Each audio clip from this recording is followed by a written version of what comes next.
ചിത്രത്തിലെ ചില ഭാഗങ്ങളെ കളർഫുൾ ആയിട്ടും മറ്റു ചില ഭാഗങ്ങളെ ബ്ലാക്ക് ആൻഡ് വൈറ്റ് ആയിട്ടും കാണിക്കുന്ന ഒരു രീതി സംവിധാനം സാധാരണ അഡ്വർടൈസ്മെന്റിലൊക്കെ കാണാറുണ്ട്.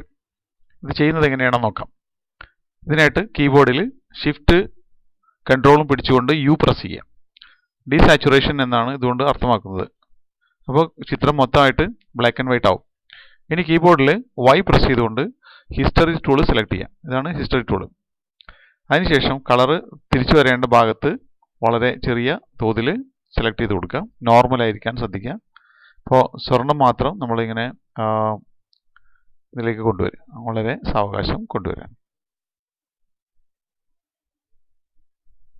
മറ്റൊരു രീതി കൂടിയുണ്ട്. ഇത് തന്നെ ചെയ്യാനായിട്ട് മറ്റൊരു രീതി കൂടിയുണ്ട്. അതിനായിട്ട് ഈ കാണുന്ന ഭാഗത്ത് സെലക്ട് ചെയ്യുക. ക്വിക്ക് സെലക്ഷൻ ടൂൾ കൊണ്ടോ മറ്റോ നമ്മൾക്ക് കളർഫുള്ളായിട്ട് റിമെയിൻ ചെയ്യേണ്ട ഭാഗം സെലക്ട് ചെയ്തെടുക്കുക. ഇങ്ങനെ സെലക്ട് ചെയ്തെടുക്കുക. കൃത്യമായ സെലക്ഷൻ ആവശ്യമാണെന്ന് മനസ്സിലാക്കണം. സെലക്ഷൻ കൂടി കഴിഞ്ഞാൽ മൈനസ് ചെയ്തെടുക്കാനായിട്ട് സാധിക്കും. അങ്ങനെ കൃത്യമായ സെലക്ഷൻ നിലനിൽക്കെ സെലക്ഷൻ മറിക്കുക. ഷിഫ്റ്റ് കൺട്രോളായി പ്രസ് ചെയ്തുകൊണ്ട് സെലക്ഷൻ മറിക്കുക. ഇനി നേരത്തെ നമ്മൾ അപ്ലൈ ചെയ്തിട്ടുള്ള ഷിഫ്റ്റ് കൺട്രോൾ യു പ്രസ് ചെയ്യുക. അപ്പോൾ അതിനുശേഷം കൺട്രോൾ ഡി പ്രസ് ചെയ്ത് കഴിഞ്ഞാൽ ഇങ്ങനെയും നമുക്ക് ഒരു ചിത്രത്തിൻ്റെ ചില ഭാഗങ്ങൾ എന്താ പറയുക കളർഫുള്ളായിട്ട് കൊണ്ടുവരാനായിട്ട് സാധിക്കും. വൈ പ്രസ് ചെയ്തുകൊണ്ട് ഹിസ്റ്ററി ടൂളാണ് നമ്മൾ ഉപയോഗപ്പെടുത്തുന്നത്.